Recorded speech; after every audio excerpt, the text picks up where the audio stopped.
Personal experience के हिसाब से आपको एडवांस का पेपर टफ क्यों लगा? क्या अलग ऐसा पूछा जाता है एडवांस में जो आपको लगता है मेंस में वैसा नहीं है? आपको क्या लगता है कि जब आपने एडवांस का पेपर दिया था तो फिजिक्स, केमिस्ट्री और मैथ्स कौन सा आपको ज़्यादा स्कोरिंग लगा था?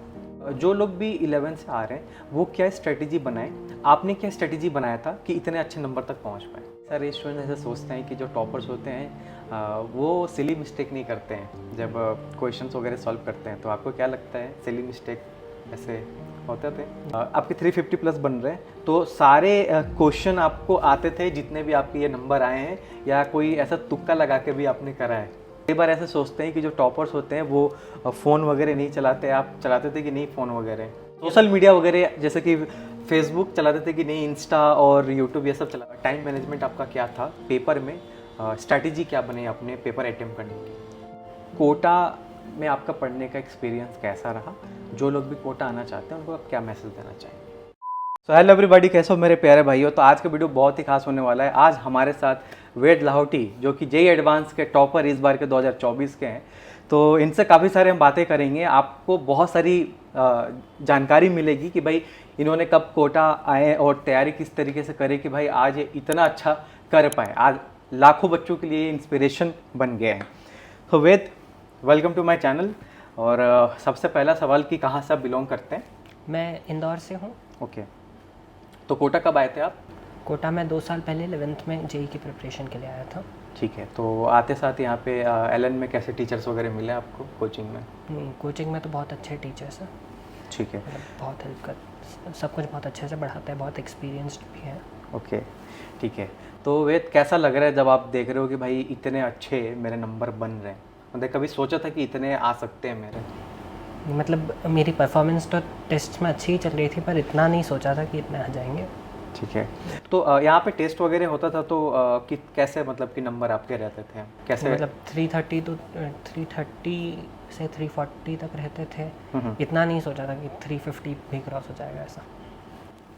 वाह, तो ऐसा लगता था कि यार इतना अच्छा हो जाएगा। खैर उस समय तो आप तैयारी कर रहे थे, उस समय तो आपको नहीं लग रहा होगा, पर अभी तो जो भी स्ट्रगल रही होगी वो अब वर्थ रहा, राइट? तो हम अपना सवाल स्टार्ट करते हैं आपसे, ठीक है?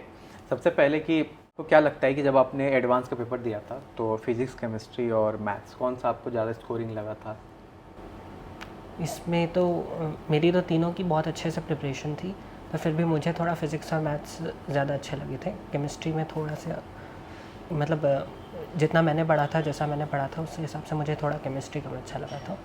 ऐसा आपका फेवरेट कौन सा मतलब सब्जेक्ट है इन तीनों में से? नहीं, फेवरेट तो तीनों हैं। अच्छा, तीनों फेवरेट है, ये सही बात है, तभी इतना अच्छा हो पाया। तीनों ही पसंद हो जाते हैं, तीनों को इक्वल वेटेज दो। हाँ, राइट। तो यहाँ पे वेद, वैसे तो पता नहीं ये सवाल आपसे पूछना चाहिए नहीं पूछना चाहिए, लेकिन कई बार ऐसे सोचते हैं कि जो टॉपर्स होते हैं वो फ़ोन वगैरह नहीं चलाते, आप चलाते थे कि नहीं फ़ोन वगैरह? मतलब फ़ोन वगैरह, सोशल मीडिया वगैरह जैसे कि फेसबुक चलाते थे कि नहीं, इंस्टा और यूट्यूब ये सब चलाते थे? नहीं, मैं थोड़ा सोशल मीडिया वगैरह पर नहीं हूँ। अच्छा, नहीं है? हाँ, नहीं हूँ मैं। तो आपको क्या लगता है कि ये एक रीज़न है, मतलब कि उससे थोड़ा डिस्ट्रैक्शन होता है? अगर वो चीज़ अवॉइड करें तो और अच्छा कर पाएंगे, या उसको लेके भी चल सकते हैं? नहीं, लेकर चल सकते हैं, बस खुद पर थोड़ा कंट्रोल रखना चाहिए। मुझे थोड़ा इन सब में इंटरेस्ट नहीं है, तो इसलिए मैं इन सब पे नहीं था, मुझे इन सब में इंटरेस्ट ही नहीं था। अब इंटरेस्ट रहेगा क्योंकि 2 साल तक छोड़ दिया फ़ोन होना, अब तो चलाएंगे फ़ोन होना अच्छे से। देखते हैं। देखते हैं, ठीक है, ओके। तो जैसे कि आप एडवांस का पेपर जब आपने दिया तो इतने अच्छे नंबर आपके बन रहे हैं, आपके 350 प्लस बन रहे हैं, तो सारे क्वेश्चन आपको आते थे जितने भी आपके ये नंबर आए हैं, या कोई ऐसा तुक्का लगा के भी आपने करा है? मतलब दुक्का तो नहीं कह सकते, बट ठीक है, मतलब थोड़ा सा और लॉजिकली सोचा है? कन्फ्यूजन था, लाइक 70% 30% इस टाइप का कन्फ्यूजन था। ठीक है, तो वो आपके प्रैक्टिस से आपको लगा हो कि यार ये चीज़, ये आंसर लगा सकते हैं, हाँ, तो शायद हो जाए। ठीक है, तो वो भी मैटर करता है। तो आपको क्या लगता है कि क्वेश्चंस वगैरह लगाना कितना इंपॉर्टेंट है, मतलब PYQs वगैरह सॉल्व करना? PYQs वगैरह से तो पेपर का एक पेपर में किस तरह के क्वेश्चंस आते हैं उसके बारे में पता चलता है। मतलब एडवांस लेवल के क्वेश्चंस जनरली दूसरे सोर्सेज से मिल नहीं पाते हैं, तो PYQs वगैरह तो काफ़ी हेल्पफुल रहे। मतलब PYQs से हमें हमारे कितने स्कोर्स लगभग बन रहे हैं वो सब भी पता चलता है, और हम कहाँ स्टैंड कर रहे हैं ये सब पता चलता है। तो आपके हिसाब से कितना PYQs लगाना सही है? मतलब मेरे हिसाब से तो जितना कर सकते हैं उतना करना चाहिए। मैंने 16 तक लगाए थे, उसके उतना ही मेरे पास, मतलब उससे ज़्यादा टाइम ही नहीं मिल पाया था मुझे, पर मैंने 16 तक किए थे। अच्छा, आप एक बात बताओ, जैसे कि कई सारे जो स्टूडेंट्स होते हैं उनका फिजिक्स में काफ़ी ज़्यादा उनको डर लगता है कि यार ये मैकेनिक्स पार्ट आ गया, यार ये काफ़ी डरावना है, मतलब कि किस तरीके से करेंगे, क्योंकि क्या होता है कि जहाँ कैलकुलेशन आ जाती है वहाँ तकलीफ हो जाती है। तो आपने उसको कैसे स्ट्रॉन्ग करा फिजिक्स को? नहीं, फिज़िक्स में तो मुझे मतलब काफ़ी ज़्यादा इंटरेस्ट था पहले से ही। मैं फ़िज़िक्स को हमेशा मतलब मैंने समझ कर पढ़ा।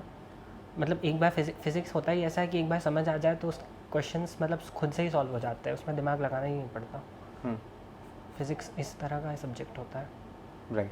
तो मान लीजिए जैसे जिस तरीके से आपको ऐसा लगता है, जो स्टूडेंट्स जो अभी आ रहे हैं कोटा, ठीक है, या जो कहीं भी अपना तैयारी कर रहे हैं, वो किस तरीके से, अगर वो जैसे आपने भी 11th से बहुत अच्छे से प्रिपेयर करा था, मुझे लगता है आपका ड्रॉप होगा, आपका तो 12th के साथ ही है। 12th के साथ, ठीक है, बिना ड्रॉप लिए आपने ये करा है। तो जो लोग भी 11th से आ रहे हैं वो क्या स्ट्रेटेजी बनाए, आपने क्या स्ट्रेटेजी बनाया था कि इतने अच्छे नंबर तक पहुँच पाए? मतलब मेरे हिसाब से सबसे पहले तो मतलब सिलेबस बड़ा होता है जेई का, तो हमें एक टाइम डिसाइड कर लेना चाहिए। मतलब मेरे हिसाब से मेंस के फर्स्ट अटेम्प्ट के 2-3 महीने पहले तक हमें पूरा सिलेबस ख़त्म कर लेना चाहिए, जिससे हमें प्रैक्टिस के लिए काफ़ी टाइम मिल सके। क्योंकि एक बार कंसेप्ट मतलब एक बार सारे टॉपिक सीख लिए, लेकिन उनको टाइम कंस्ट्रेंट में करना, उन्हें एक्यूरेटली करना, वो भी एक चीज़ होती है। तो मेरे हिसाब से सबसे पहले तो हमें मतलब बहुत अच्छे से शेड्यूल बना लेना चाहिए, एक रियलिस्टिक शेड्यूल होना चाहिए, लेकिन बना लेना चाहिए कि मेंस के पहले अटेम्प्ट के 2-3 महीने पहले हमारा सिलेबस ख़त्म हो जाए। उसके बाद हम क्वेश्चंस प्रैक्टिस कर सकें, या जो वीक टॉपिक्स है जिनमें जो इतना अच्छे से समझ नहीं आ रहे हैं उनको वापस प्रैक्टिस कर सके। ठीक है। आपने एनसीईआरटी पढ़ा था, एनसीईआरटी आपको कितना इम्पोर्टेंट लगता है? केमिस्ट्री में तो एनसीईआरटी बहुत इंपॉर्टेंट है, फिज़िक्स की एनसीईआरटी भी अच्छे से लिखी हुई है, उसको भी पढ़ सकते हैं, पर मैथ्स में एनसीईआरटी इतनी रेलेवेंट नहीं है। अच्छा, तो उसके लिए क्या करें मैथ्स को अपना और स्ट्रॉन्ग करने के लिए? मैथ्स में तो कोचिंग्स वगैरह बहुत अच्छा मटेरियल देते ही है, मतलब मैथ्स में एनसीईआरटी काफ़ी लो लेवल पर लिखी हुई है। ओके। तो उसके लिए जो कोचिंग वगैरह में मिलता है वो सब मैंने किया। तो कोचिंग से जो मटेरियल मिला वो आपके लिए काफ़ी हाई लेवल रहता है, तो ओके, उससे सब कुछ हो जाता है। ठीक है। तो यहाँ पे मैं आपसे पूछना चाहूँगा कि आपने एनसीईआरटी कितने बार पढ़ा, मतलब कितने बार आपने पूरा सिलेबस एनसीईआरटी कितने बार आपने कवर करा? फिज़िक्स का तो मैंने एक बार किया था बोर्ड के टाइम पर, उसमें बोर्ड में और स्कूल एग्ज़ाम्स में हेल्प हो जाती है। और उसी टाइम पर मुझे एक्चुअली पता चला कि फ़िज़िक्स की एनसीईआरटी भी थोड़ी हेल्पफुल हो सकती है। पर केमिस्ट्री की एनसीईआरटी को मैंने 3-4 बार पूरा पढ़ा है। जो एडवांस का एग्ज़ाम है या मेंस का एग्ज़ाम है, इसमें एनसीईआरटी से पूरा उठा के एज इट इज़ डाल देते हैं पेपर? पूरा तो मुझे नहीं लगता, पर कुछ कई क्वेश्चन ऐसे होते हैं जो लाइन टू लाइन उठा कर डाल देते हैं, तो उसके लिए एनसीईआरटी हेल्पफुल होती है। तो कुछ केसेस में मतलब कुछ क्वेश्चंस एकदम कम्प्लीटली एनसीईआरटी की लाइंस होती है और उन्हीं को उठा के वो ऑप्शंस में डाल देते हैं, तो ऐसा केस होता है कभी कभी, तो उसमें एनसीईआरटी हेल्पफुल होती है। और इस साल एडवांस का जो पेपर था केमिस्ट्री का, उसमें मेरे हिसाब से थोड़ा सा मतलब इस तरह का था, मुझे ऐसा लगा एनसीईआरटी ज़्यादा हेल्पफुल होगी इस साल का जो एडवांस का पेपर था। आपसे मैं जानना चाहूँगा कि जेई मेन और जेई एडवांस का जो पेपर था उनमें आपको क्या डिफरेंस लगा? मतलब मेंस का पेपर इजी होता है, एडवांस का पेपर थोड़ा सा रिलेटिवली उससे टफ होता है, और मेंस का पेपर मतलब तो वो क्यों होता है आपके हिसाब से? आपके पर्सनल एक्सपीरियंस के हिसाब से आपको एडवांस का पेपर टफ क्यों लगा? क्या अलग ऐसा पूछा जाता है एडवांस में जो आपको लगता है मेंस में वैसा नहीं है?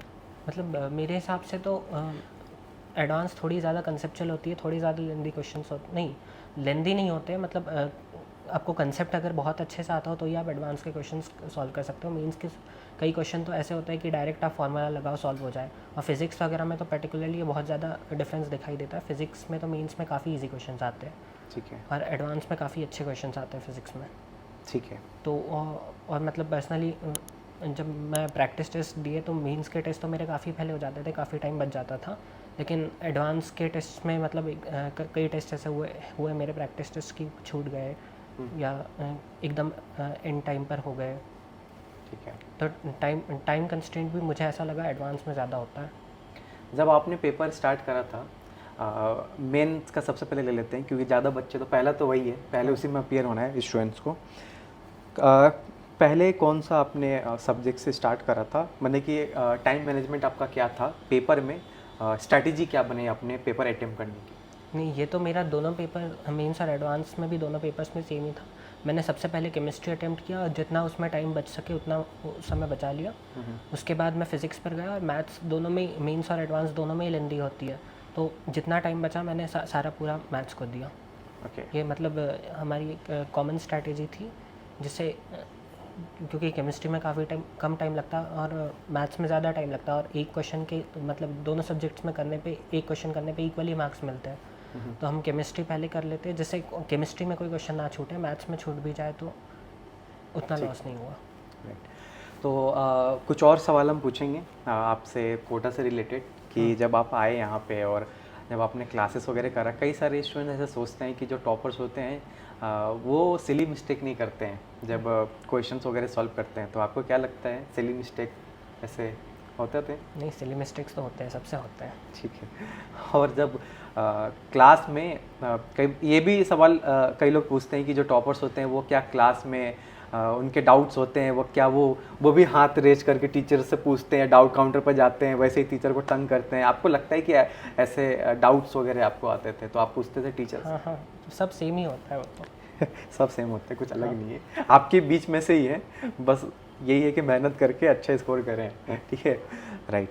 तो और भी एक सवाल मेरा लास्ट आपसे ये रहेगा कि कोटा में आपका पढ़ने का एक्सपीरियंस कैसा रहा? जो लोग भी कोटा आना चाहते हैं उनको आप क्या मैसेज देना चाहेंगे? कोटा में मेरा पढ़ने का एक्सपीरियंस तो बहुत अच्छा रहा, बहुत स्मूथली सब कुछ हो गया और पता भी नहीं चला। मतलब 2 साल हम यहाँ अकेले रहे, लेकिन कभी कोई दिक्कत वगैरह भी नहीं आई। घर की याद आती थी आपको कि यार घर जाने का मन कर रहा है या नहीं ऐसे? नहीं, मतलब यहाँ सब बहुत अच्छे से हो गया, ऐसे नहीं आती थी मतलब, और मम्मी कभी कभी मिलने आ भी जाती थी, तो ऐसे घर की याद तो ज़्यादा नहीं आती थी। ठीक है, तो ये रहा हमारा इंटरव्यू वेद के साथ। तो आपके लिए आपके फ्यूचर के लिए ऑल द बेस्ट। आप आईआईटी में जाएं, अच्छे से पढ़ें। चलिए भाई, thank you, thanks for watching. और भी कोटा कोचिंग से रिलेटेड अपडेट्स के लिए चैनल करें subscribe, do share, have a nice day ahead.